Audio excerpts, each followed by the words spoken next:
Okay, everybody, it is right at 12 o'clock, and so we are going to go ahead and get started. We're very happy to have you with us today for our Students of Color Perspective webinar. My name is Emily Lakemaker, and I'm the Associate Director of Recruitment and Student Life here at the Rollins School of Public Health.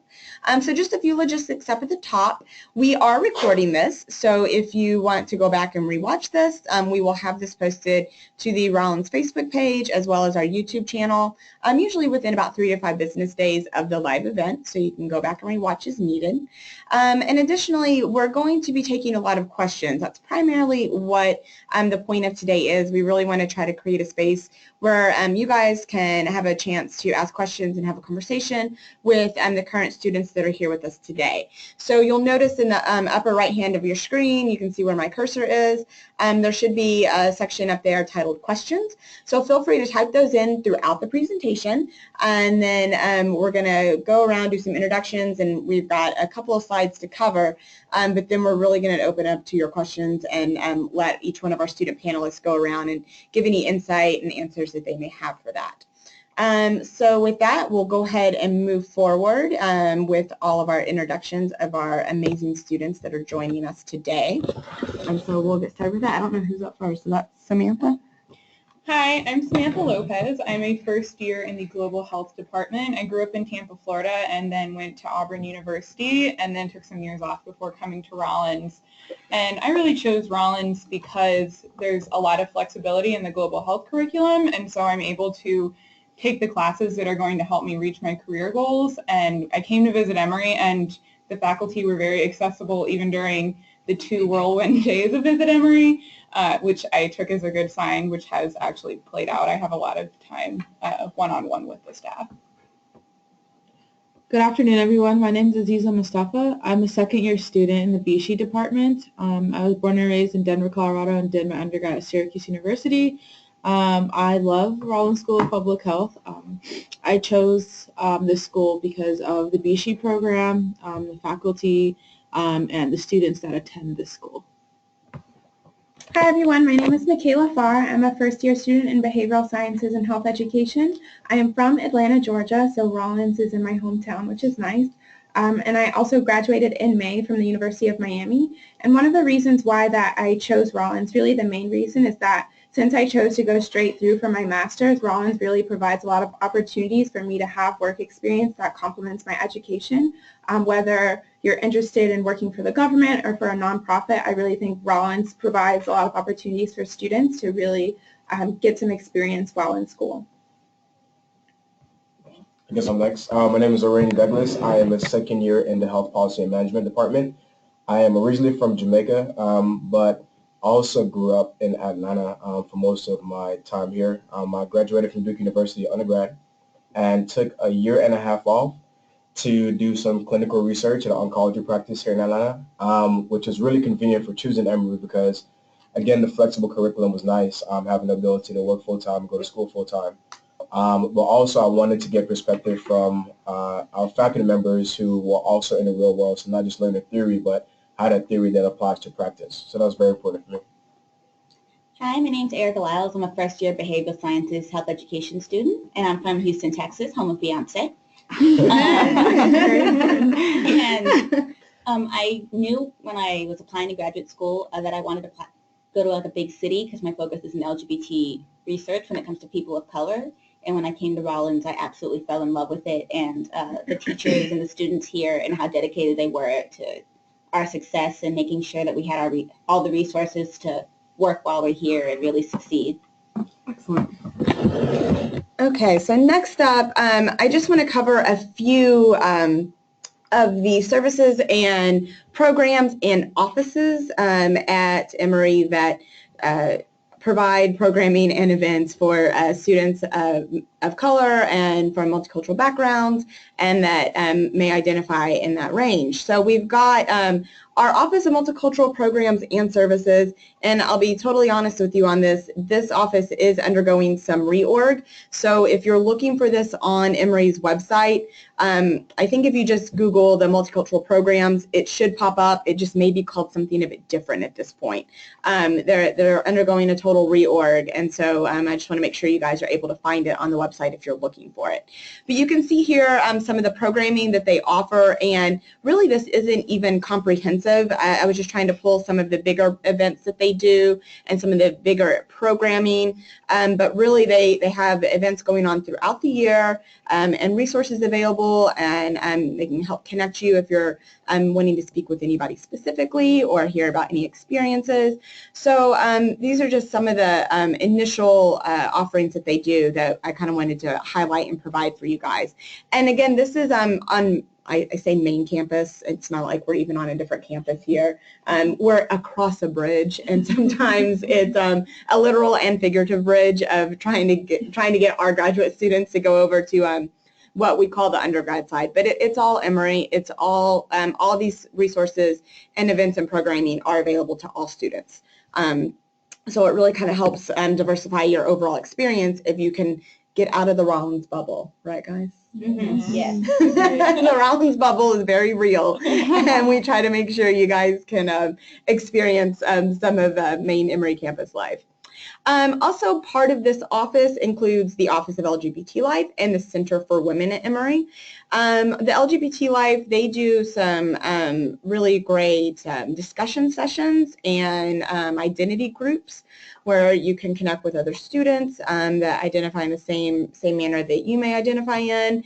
Center for Women, they do, you can see some of the different services that they provide: dissertation writing group, lactation support, intimate partner violence working group.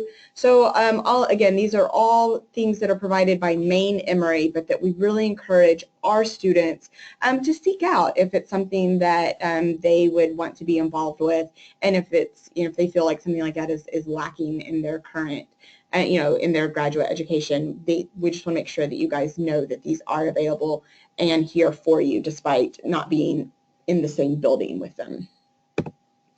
Then these are some of the identity-based organizations at main Emory, primarily undergrads, but you can see some of these are catering directly to graduate students. Korean Emory Graduate Students, Korean Graduate Student Association, Latino Graduate Student Association. So these really are open for any students to join across campus, and it's a great way to get to interact with students in other programs, in other departments. Again, kind of bursting out of that Rollins bubble.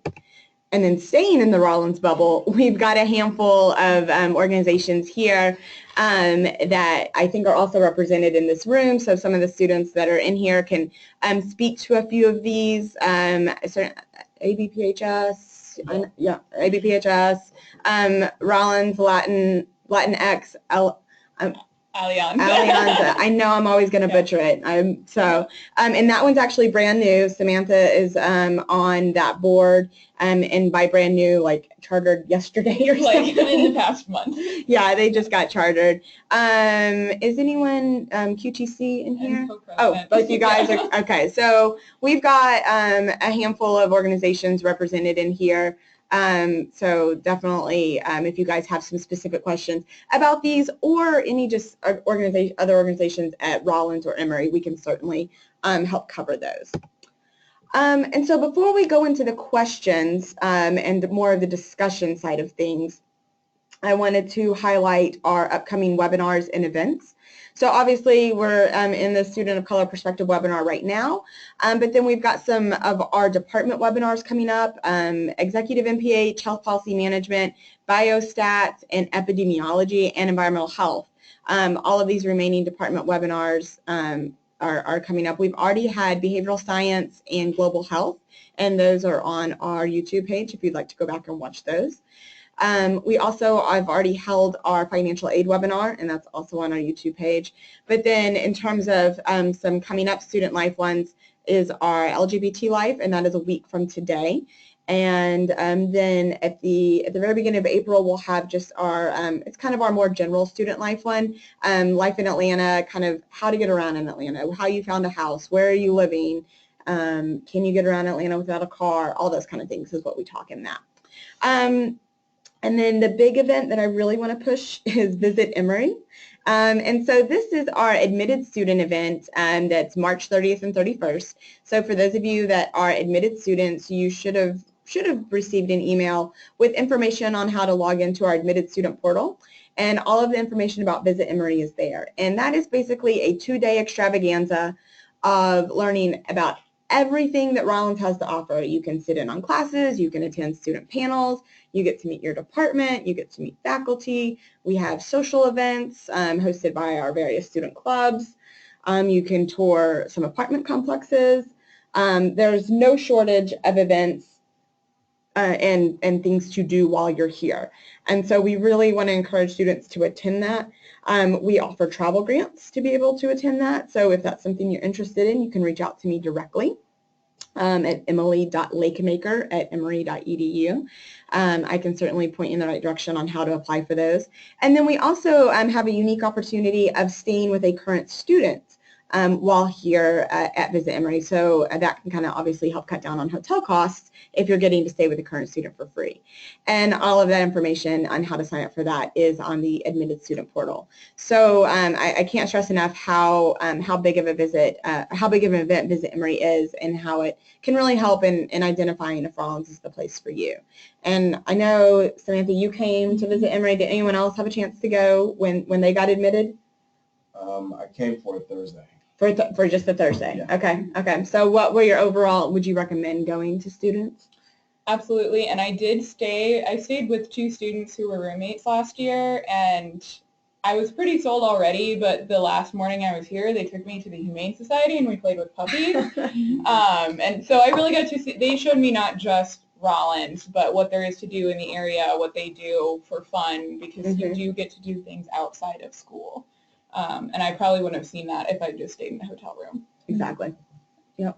And then also at the beginning of March, for those of you that may be in the New York or DC areas, we'll be having our respective receptions in those areas on those dates. And the invites for that go out today and or tomorrow, depending on when I can finalize those mailings. So be looking for those. And those are really great receptions. We invite local alumni to that as well. And so you get an opportunity to meet with myself and some alumni staff to kind of talk and hear about Rollins, and then meet local alumni that live in that area to hear about, their experiences at school, and more importantly, their experiences in the professional world and how they got their jobs and what jobs they're doing. So be on the lookout for that, and plan to attend those if you can. So with that, I'm going to turn it back over to our students, and we'll open up our questions box. So be sure to start typing these in. So because we've only got one question, but I'm sure you guys have a lot more. That's the whole point of today. And Nick is asking, are there any Nepali student associations? I don't know that off the top of my head, but that doesn't mean that there's not. I don't know if you guys know of any. And so the really cool thing about that is that if there's not an organization that you see that you want, you can start it. There are students from Nepal on campus, though. Oh, yeah, absolutely. I just don't know if there's an organization. Yeah. And there's Nepali restaurants near campus. Yes, that are very good and very popular. Yeah. Yeah. So there's no shortage of that. But you can, I know, Samantha, if you want to maybe speak a little bit to the process of starting a club, since you just did that with the Latinx group. I was surprised at how easy it was compared to my undergrad institution, because you really had to kind of prove yourself at my undergrad institution to get a new organization. And here the Student Services Office was very on board, and when we said we see this as a need, they believed us. And there's basic chartering paperwork, but there were 3 of us who filled it out, and we just sat down across the street at a restaurant and got it done in one sitting, and then would grammar check each other. And it went from idea in October to chartered in January. So had we managed to connect at the beginning of the year, we would have been chartered last semester. And our meetings, we've had lots of other students come and said they didn't realize it would have been easy enough to start it. So I encourage anybody, if you don't see an organization you want, definitely start it. Yeah, and there's about 20 active student orgs at Rollins alone, not even like Maine and Marine. So outside of the ones that we mentioned earlier, there's a lot that maybe focus on certain parts of public health, like our reproductive rights group and mental health alliance, and there's a lot more, and I'm completely blanking on them. Health. Yeah, REHAC, the environmental health one. Yeah, so there's a lot of ways to get involved, and if you do see one that, if you see a missing need, like the Latinx group did, you can create a group and get money. Yes, get funding. You get funding to hold events, which was a big draw for us, so that we didn't have to pay out of pocket for all the things we wanted to take large groups to. Yes, absolutely, and that's very important. So until we get some more questions, I think maybe it'd be helpful. Oh, we just got a question. Okay, so Nidai, my apologies for anybody that I'm completely butchering your name, is asking. Thank you. Is asking, are you very involved with the Atlanta community? So, like, maybe, I don't know if she's speaking directly with, like, volunteer work, or maybe you can talk about any jobs or, community service, anything that you're doing outside of school in the Atlanta community? So, yeah. So, as I said before, I work full-time at a local hospital here, but seeing as though when I graduated from Duke, I actually moved back to Atlanta, so I got a chance to reconnect to some of the resources I had here. It's very easy to get involved. Atlanta is an amazing city. I loved it. It's also the only city other than Durham that I've lived in my life, or lived in my life in America. And so I'm actually a director of Director of Quality Assurance Compliance for a local nonprofit here. It's an internationally based nonprofit, but I get a chance to participate in putting on health clinics, serving the homeless, and doing a lot of community service through that. But I also mentor with another nonprofit that just recently got their 501c3 actually, that does youth mentorship through a local high school. And it's easy for me to be able to do all these things because the resources are always there, and it's not as much kind of just segmented. There are a lot of individuals that are working together. There are a lot of causes out there, and there's a lot of need. And when you are passionate about something, there's a lot of individuals who are willing to help and make it possible for you to connect. So. Anyone else? I'm in the Clarkston-Rollins Connection seminar, and we got placed with organizations last semester to volunteer with. However, I plan on continuing to work with them through next year. My organization is called Altamayus, and it's a mix of adults and students with and without disabilities, and they all lead their own projects. So basically what they ask from us is help organizing their projects, learning how to use social media. Right now I'm working on a website with the high schoolers, and it's really great to connect with high schoolers who are just very enthusiastic about everything. Many of them are refugees and are still learning English, but they've got great ideas and they want to go to medical school. Some, I think I'm convinced them to go to public health instead because it's not nearly as expensive. Yeah. And you're done sooner. Yeah. So I go out to Clarkston, which is just outside the perimeter of Atlanta, a few times a month, and it's nice to leave campus. Mm-hmm. And just to kind of give some background too on Clarkston, that is it's a town that's like, It's a zip code, really. yeah. It's a town. I guess I'm using loosely. It is an actual town, but it's quite small. But it's maybe 15 minutes from campus, and it is actually often referred to as the most diverse mile in America because it is one of the cities that's been selected by the U.S. government for refugee resettlement. So when refugees are coming here, it's one of the cities that the government has set up as a designated location for them due to its proximity in Atlanta, proximity to public transportation, relatively low cost of living. So all these things have kind of have designated this particular city for resettlement of refugees that are coming into America. So it's incredibly diverse. There's a lot of different groups there. and a lot of different ways to get involved, everything from like what Samantha was talking about to community gardens, to tutoring kids, to working with the adults to help them get acclimated to life in the States, like how to get a driver's license and what that means and all that. So there's a lot of volunteer opportunities in that sense. All right, so one of the next questions we've got is from Mariama. What does a typical day look like in your program? What time do you have classes, and how are you able to balance the program with work and extracurricular activities? It changes every day. There's really no consistent schedule. Maybe because most of our classes we have them once a week and they're 3 hours long. So this semester I have classes on Mondays and Tuesdays, but I'm in class all day. It's like from 10 to 4, and then the rest of the week I work or do student activities. That's what my schedule looks like this semester, but it hasn't looked like that previously. Anyone else? Yeah, I can speak a little to kind of maintaining balance with schoolwork and extracurriculars and things like that. So this semester I pretty much have class at 9 a.m. almost every day except for Friday. And then I try and work 10 hours a week, which sometimes can be difficult with like if I have a heavier load in school and things like that. But I really took my undergrad experience into account when I came to Rollins, because in undergrad I was extremely over-involved, and I spread myself really thin in undergrad in terms of class, work, and my extracurricular activities. So when I came to Rollins, I made sure to be very selective about when I was committing to something. Like with my job, I made sure that I was, if I could commit to 10 hours a week, is that something that I could maintain in my schedule? Is that something that wouldn't stress me out in my personal life? And then also with my extracurriculars, I thought with that as well, like even though a lot of the organizations at Rollins are amazing and theoretically I want to be involved with them, I know from a personal level that if I try and go be a part of the board for every single organization that I'm interested in, I would probably be in tears every night because I would just be so stressed out. So I just really took into account my personal kind of stress management when trying to balance this semester. Mm-hmm. Erica, you got anything?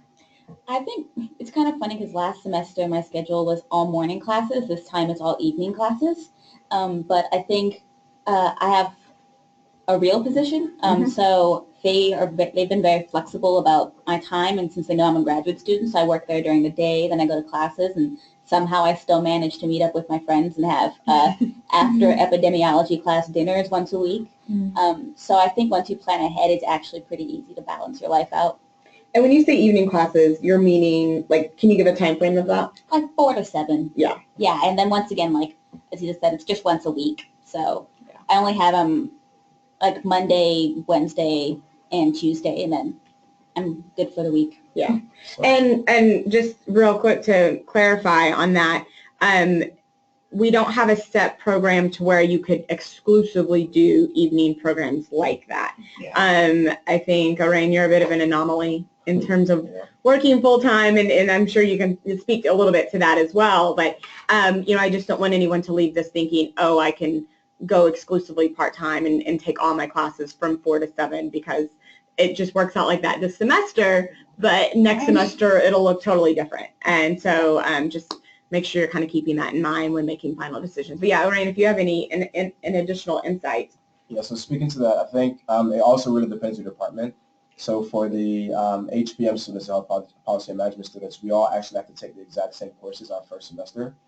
And so it's a lot of core curriculum. So we're actually in the same classes consistently throughout that semester. And so with that, you can't really move a lot of that around at all.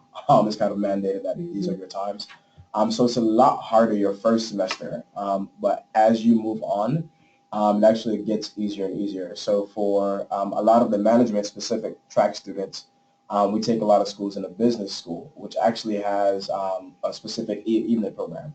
So I took 2 classes last semester that was 6 to 9:30, which is extremely convenient because I could work during the day, get a little bit of break, whatever the case may be, and then have evening classes. And a lot of our professors, since they also work full-time, we tend to have more classes that are in the afternoon and evening. So it really just depends on your program. It really depends on what you want to do and what electives you really want to take. Yeah. All right, next question. Let me scroll up here. Cynthia is asking, what type of support systems, academic, financial, mental health, are available to RSPH students, and more specifically students of color, through campus organizations and departments? Do you guys have any specific insight? I know Counseling and Psychological Services, CAPS, you can look them up. They actually have student of color specific groups that are led by licensed mental health practitioners. So I know people from different parts of the country have different adjustment to living in Atlanta. And through Queer Trans Collaborative, we do a lot of kind of debrief after if there's any LGBT-related incidents. Next year, we're planning to be more heavily involved in Black Pride, which is in September, so there will be, the new students are here, and kind of having discussions around that. So we do part kind of fun, but part of like self-care. And I think a lot, there's the Mental Health Alliance does a lot of kind of intersectional work. I know they've got men's mental health, and we're going to collaborate with them on Latino mental health this coming semester. And in terms of financial, there's nothing specific in terms of the academic and financial sides of that. There's nothing specific for students of color. It's all just kind of wrapped up into various services. In terms, for academic, here at Rollins, we've got a writing center that's both. It was kind of designed initially to assist international students as they were writing papers, but it's open to domestic. And I don't know if any of you guys have utilized our writing center, but it's there, and it's we hire usually like PhD students in the English department over out of the Laney Graduate School, and they kind of come over and assist students in their writings. We also have a biostats tutor that we just hired. Nice. Yeah. So, we do, we try to listen to where students are seeing the struggles, and biostats, I think, sometimes can be a bit of a universal struggle. I use the writing center. Yeah. Good. It was really helpful. Yeah. I needed it. Yeah. So those services are available within Rollins itself. Okay. Danielle is asking, for HPM courses, how rigorous are the courses for first years? Are there tutoring services if classes become difficult? All right, Ryan, you're up. Yeah, I guess that's my question. The first semester is extremely rigorous. It's because you're taking, I think it's 15 credits, and it's managerial finance. Sorry, it's actually second semester. It's accounting, economics. There's a resource allocation class, and those three in of itself ends up being a lot of math, and it's a lot, especially our accounting class. But the accounting professor is actually from the business school, and so interestingly enough, the resources that are available at the business school are also available to us in terms of tutoring. The one thing I love about the first semester is that we're all taking the same courses. So although it's very rigorous, one, it gets a lot easier as you go on, but two, there are a lot of support that you actually find amongst the students. So we actually encourage to form study groups.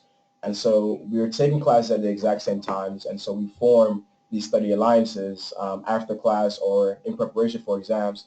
And so I never really felt by myself at all, and I never felt as if I wasn't understanding something or something was too difficult to comprehend that I couldn't reach out to other individuals. Most of the time the work that we did was in groups, even though there were some individual problem sets. But it is rigorous, but you definitely don't feel as if you're alone. There's a lot of support amongst your peers. The program is just built in that way. There's a lot of support as well from individual tutors as well as individuals in the business school.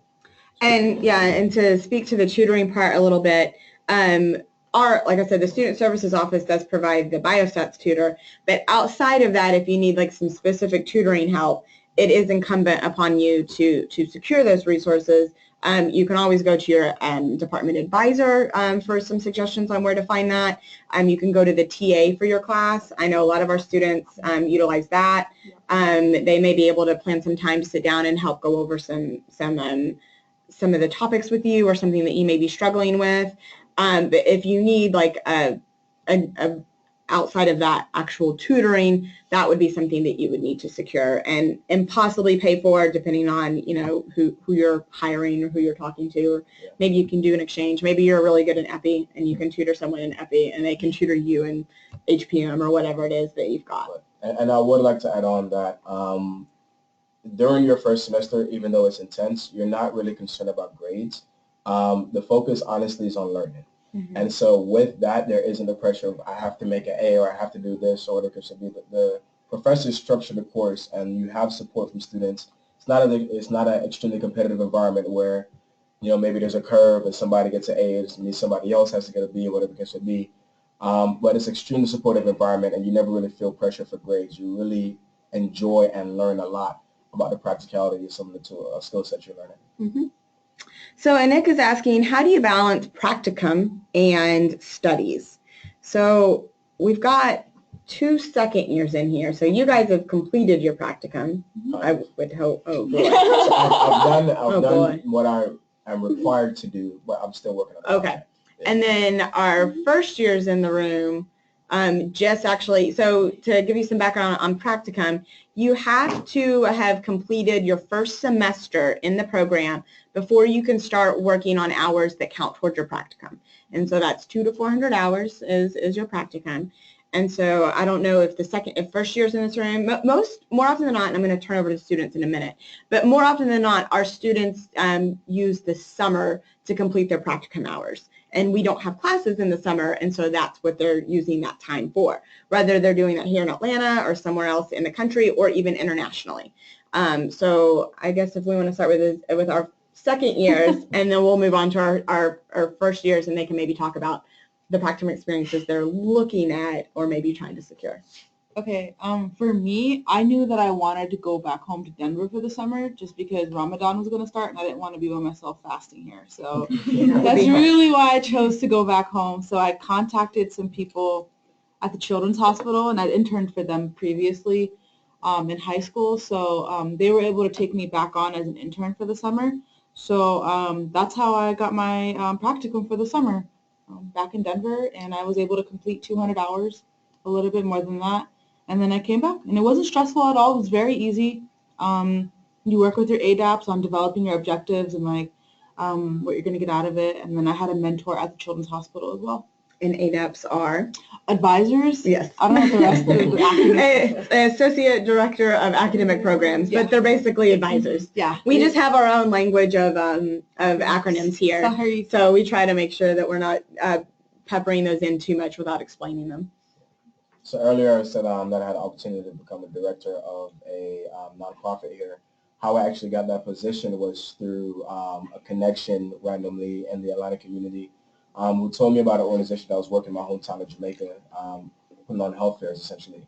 And so I got connected to them. I went and spoke to my ADAP about the possibility just because it wasn't already an existing practicum. So one thing I love about the experience is that you can find something, and as long as it aligns with the actual core objectives of the institution as well as your program, then you're completely fine and supported in doing that.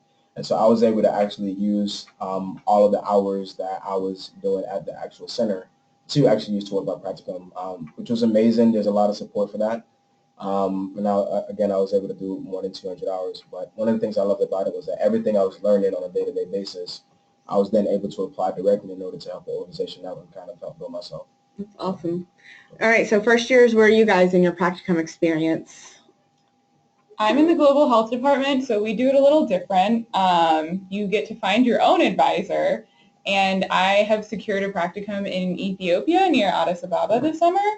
And I'm currently, tomorrow, we'll be submitting a grant for funding to get to Ethiopia because I don't have that kind of money in the bank account. Is that a Jiffy? A Jiffy, yeah, a Global Field Experience grant. So I found it through, there's a portal I actually had found on the listing of practicums, one in Democratic Republic of the Congo.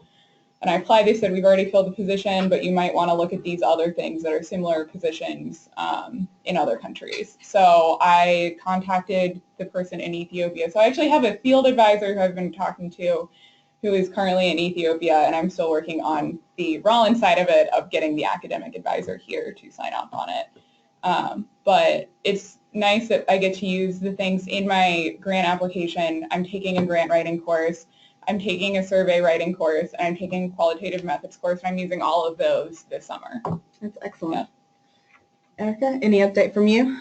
I knew I wanted to stay in Atlanta, and I knew exactly what organization I wanted to work with. That's amazing. I wanted to work with the Feminist Women's Health Center here in Atlanta, and I was able to contact them in last semester. Somebody came from that center to speak at Rollins, so the opportunity was there, and we're speaking right now to get it confirmed for the summer. But it's really exciting, and that's another really great thing about community service in Rollins here is that so many people come to speak here, and then you have opportunities to get a practicum.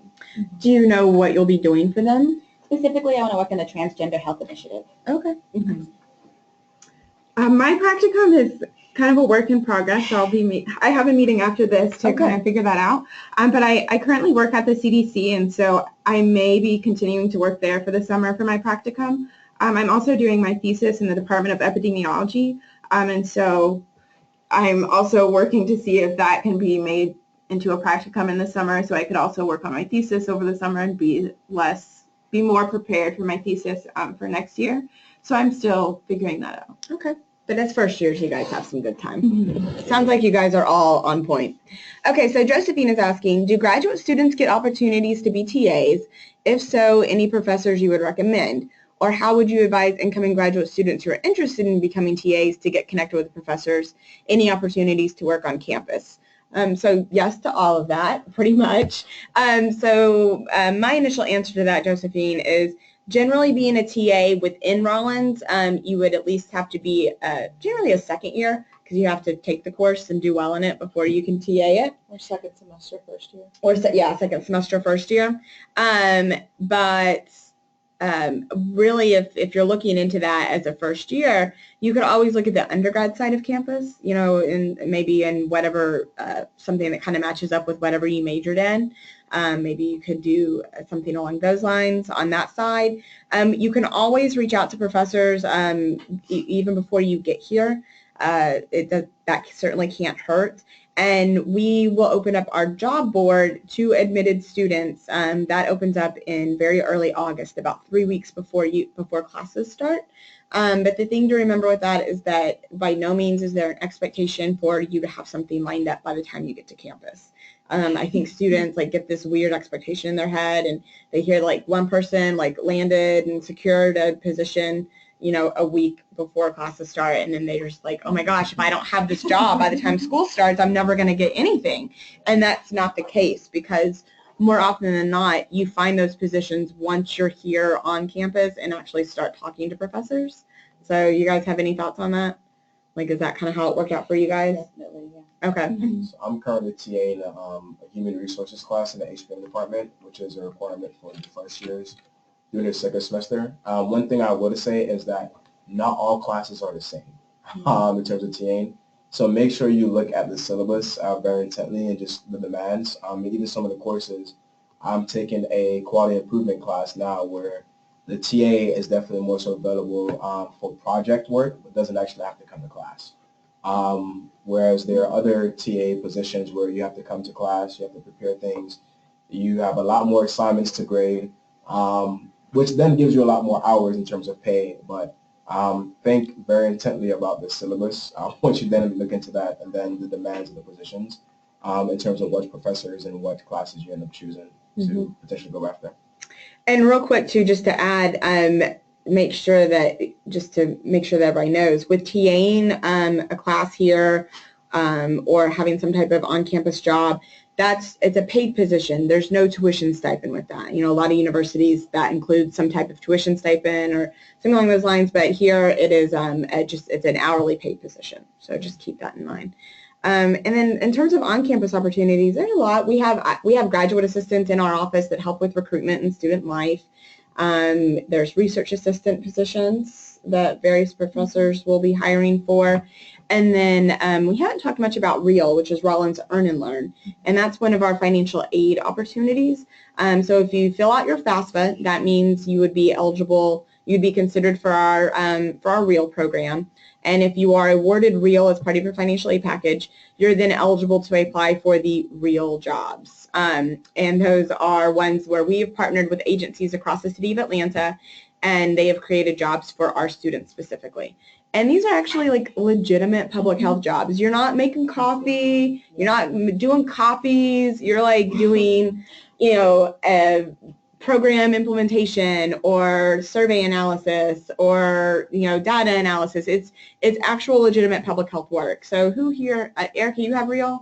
Yeah. Samantha, Emma, okay, so do you guys kind of, if you guys can kind of give a little overview of what your REAL job is?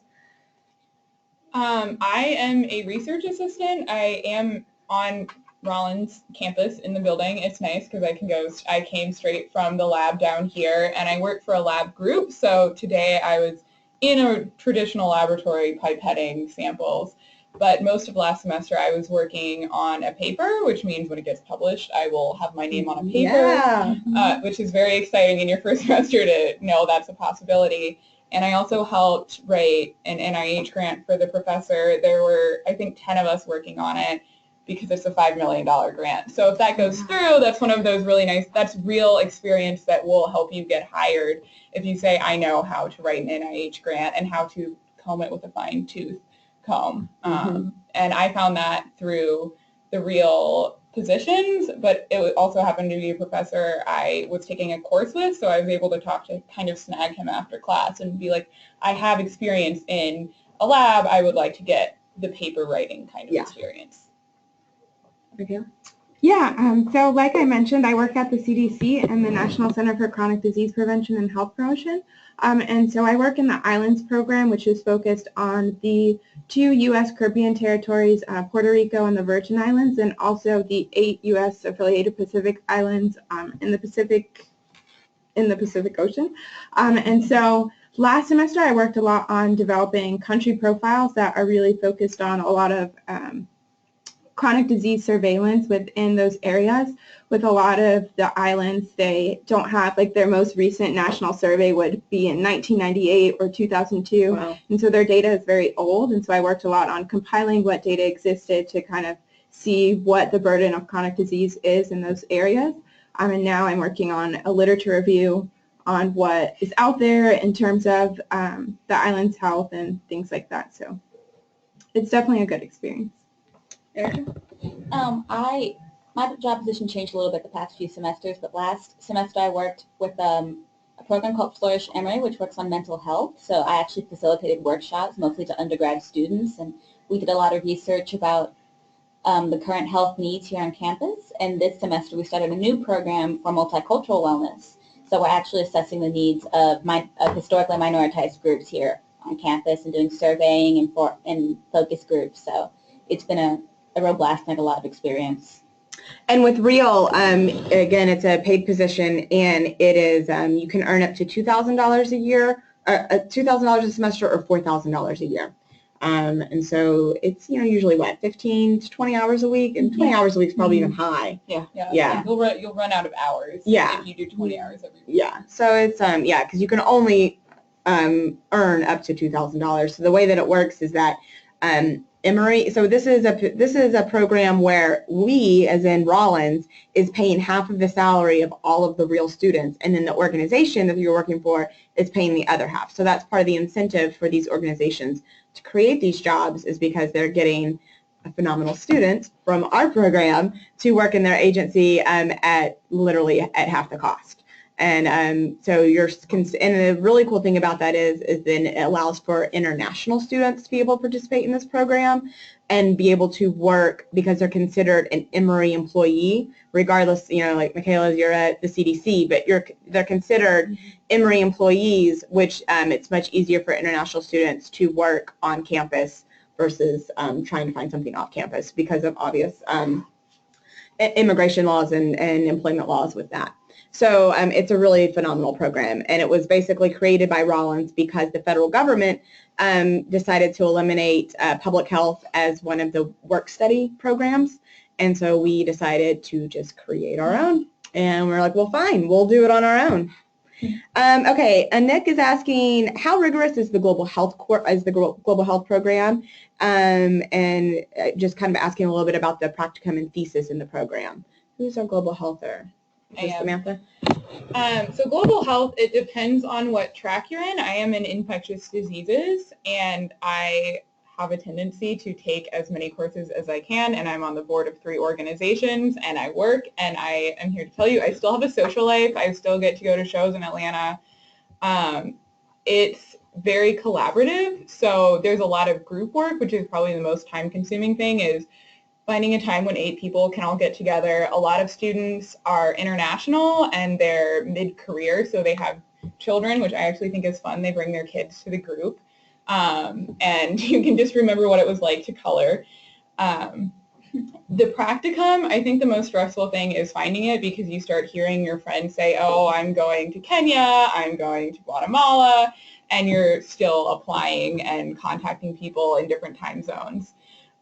Thesis, I have not started on the thesis process yet. However, I live with somebody who is working on hers, and it depends on your time management skills. The people I know who started in the first semester of their second year do not seem stressed about thesis. The people who are starting now are having a different experience. So I really think it's up to your time management skills. And other than, I'd say, biostats and epi, if you are not a math person, those are very difficult courses, but the rest are really the professors want you to learn.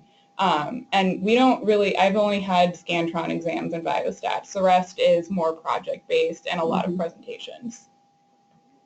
Okay, Mariama is asking, how large are your cohort sizes in your individual programs?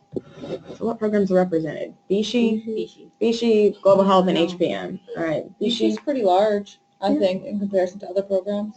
Like what, 90 students? Yeah, there's usually, with BSHE, they may bring in about 90 students each year, so you're looking at about 180 total between the first 2 years. Same with Global Health. Global Health, we have 105, but we're split into 4 concentrations. So infectious disease, I think there's about 40 of us. So you do have a small core group that you take a lot of the same classes with. Yeah. I think we're at about 80 or 90. In HPM? I guess, in HPM, but similarly to GH, we're split into 2 different cohorts, policy and management. So your first semester, you take all your courses together, so you tend to have larger class sizes, not too big, but, and then the second semester onward, we're split half and half. And so all of my capstone courses I'm taking now are about 30 to 45 of us. Yeah, and then in our remaining course departments, epidemiology is one of our larger ones. I would say they bring in about 100 students a year in that cohort. Environmental health is a bit smaller, maybe 60 to 70. And then biostats and informatics is our smallest, and 30 to 50. 50 would certainly be on the high end for that. So probably closer to 30 each year in that. So Takesha is asking about opportunities to work while taking classes. I think we've covered a lot of that. And Nick is asking, how competitive is it to get an assistantship outside of Real, being an international student and having very little experience in global health? So a teaching assistantship, it really depends on the class, I would say, and how well you did in the class when you took it initially. Any other input on that, guys? As ones that have actually had to apply for TA? They have a requirement before you apply for being a teaching assistant. Like, you have to have taken the course, you have to have gotten a B+ or higher, or there's some stipulations before you can even apply. So even if you don't have much experience, just by taking the course and getting a good grade and developing a relationship with the professor, that increases your chance of getting a TA position. I think the most important thing is the relationship piece with the professor, because I actually didn't apply. I know that there's guidelines, but I know a lot of professors have different things that apply to the syllabus. For example, the class I'm TAing, there are 4 different projects that are actually going on at Emory Healthcare now that individual students actually have an ability to work on. And so with that, he needs a TA for each one of those projects to kind of help out. So kind of knowing the structure of the class, but also building a relationship building a relationship I think is most important, and then almost equally as important is getting a really good grade in a class. And it's not just teaching assistantships. There's research assistantships, just general graduate assistantships, and very like our alumni office hires, just to do like clerical work and help with that. So there's a lot of opportunities outside of just TAing. Kiara is asking, what was a deciding factor or experience in your choice to choose Rollins from the perspective as a student of color? That I saw students of color. That really was it. Like, I visited other campuses and I didn't see people who looked like me. And Emory has that, specifically Rollins. So that was a deciding factor. Honesty, I like that. I had a similar experience. Also, I kind of didn't want to come back to the South because I went to Auburn, which is in a small southern town. It was extremely white and behind some other parts of the country. But when I was in Atlanta for Visit Emory, not only did I see people who looked like me, it was also very clear that students felt open to have those kinds of discussions about diversity, and students not only were willing to ask questions, but they were willing to be told by other. I heard stories of students being like, I asked this question and somebody pointed out that it wasn't the politest way to ask it, and they seemed very open to hearing that feedback. Also, the international food in Atlanta is excellent, so I can go get all my ingredients to make Cuban food, and I can go to Cuban restaurants, and it's nice to be able to connect with my culture in Atlanta. Do you have a favorite Cuban restaurant in town that you'd like to share with all of us? So they just across the street opened a Poppy's, which is kind of fancier sit down, but I go a lot because it's literally across the street from the building that we're sitting in right now. But there's also some Cuban bakeries on Buford Highway, if you haven't heard of Buford Highway, and you're thinking, and you might not be able to visit Atlanta, just look it up. It should make you want to move to Atlanta. Yeah, you could get anything and everything in terms of every nationality of food pretty much is represented on Buford Highway. It's literally a highway that's about 15 minutes from campus. Yeah. And it's a stretch of road that is literally just lined with anything and everything. Every language. Yeah. And that's when it's just going to be so good when I'm just going and ordering based on pictures because I don't know what it is I'm ordering, but I just know it's going to be good. Yeah. There's also a farmer's market that is about 5 minutes away from campus that is a godsend. So it's interesting too because Emory is located in the eastern side of Atlanta. I grew up on the southwestern side of Atlanta. There's a fair amount of like food, diversity, or whatever it can be, but nothing like the east side. So having a farmer's market, being from Jamaica, there's an authentic Jamaican restaurant on every corner where I'm in Stone Mountain. It's about 15 to 20 minutes away from here. But between here and there's a restaurant like every 2 blocks. And again, the farmer's market is a place that we used to travel 40 minutes in order to get to. So to kind of be so close proximity here to that. As well as kind of just seeing not just individuals present, but individuals in positions of power. So that was huge for me, especially thinking about networking, but I mean CEOs of hospitals, thinking about individuals who are doing things that I want to be doing or things that I didn't even think about doing, and just being able to really see yourself and to connect with those individuals and the fact that they want to help you was a huge component for me as well. I could definitely say, like Samantha, the dialogues that we have here are amazing because it's not just like seeing people or acknowledging people, but actually having those discussions between people of color. And Rollins really supports that, especially now that I'm working with like the multicultural wellness and I'm researching other institutions and other curriculum that are going on around the country. I realize how rare what we have is and how valuable it is. And I didn't realize how far ahead we were in that concept. And for me, going off of what O'Rain was saying about seeing himself in positions of power, I really saw that in terms of the faculty in my department. In undergrad, I never had a professor that looked like me. So then coming to Rollins and seeing all these faculty of color that were doing great research and things that I was interested in was really helped me decide to come here. And during Visit Emory, we'll basically have more or less this same concept. We do a student panel during Visit Emory with our current students that want to assist in that. And it'll be, I think we're calling it Intersections in Diversity this year. So if you come to Visit Emory, you'll have an opportunity to attend that and get to talk in person with a lot of our students that are here today. Okay, so Blessing is asking, could we hear a little bit more about the Global Health Program and the sort of resources that are available for those interested? For example, is it easy to find opportunities abroad, either for practicums or other experiences to gain experience? Yes, the Global Health Department, the professors are interesting to reach out to because they're all over the world. Literally, I have one professor, I took a short course in January. I've been emailing back and forth with her because she's currently in Belgium. My faculty advisor, I have to talk to him via email as well because right now he's in Bangladesh. He was in Ethiopia last semester.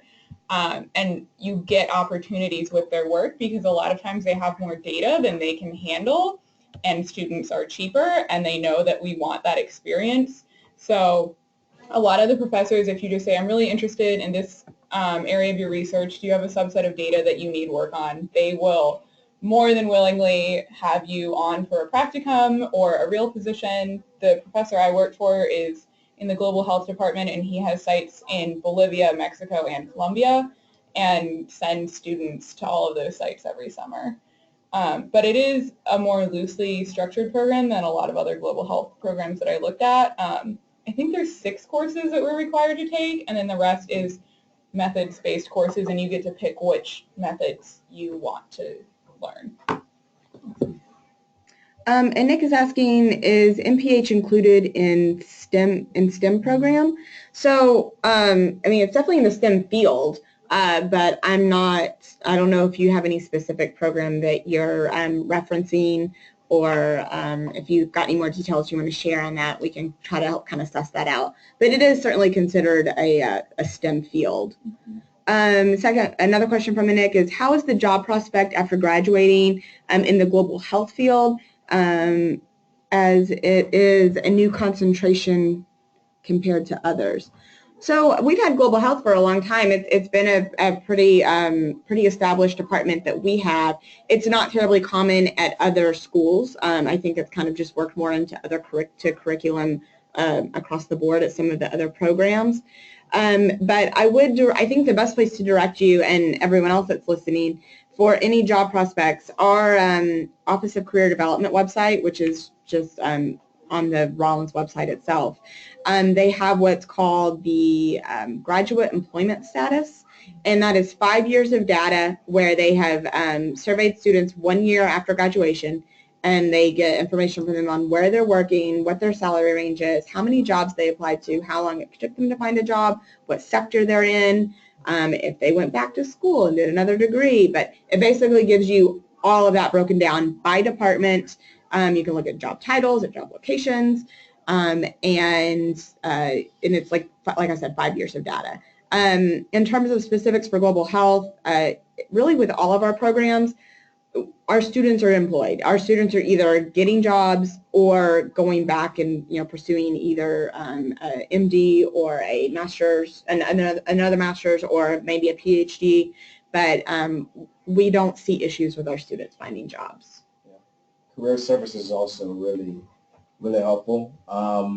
So interestingly enough, so I actually had the opportunity to obtain a healthcare consultant offer from a company based in Atlanta.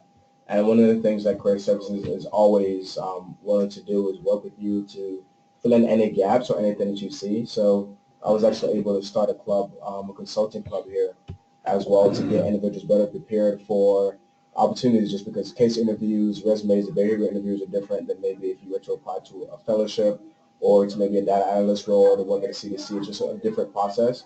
And so there's a lot of resources available among students. The alumni are also very connected, and the Career Services always puts on a lot of events in order to kind of help you gain that access. I would just recommend taking advantage and being aware as early as possible what events are going on, so you can find your place and kind of make I guess, create a path in terms of what you end up wanting to do. Yeah. And guys, I hate to wrap this up because there's still a handful more questions, but all of our students here have class that they've got to get onto, so we are going to have to wrap it up. So I apologize for those of you that we didn't get to all of your questions. Feel free to email me directly any of these questions that you have, and I can share these with the students, and they can kind of give you their input on that. But for the time being, we are going to have to wrap this up. But we are so glad that you all could join us today. I hope this helped, and I hope this kind of helped give you some insight onto the program and some, just general guidance as to if Rollins is the best place for you. So with that, I think we are going to wrap it up, and we hope that you have a great rest of the week. Thanks so much for joining us. Thank you. Thank you.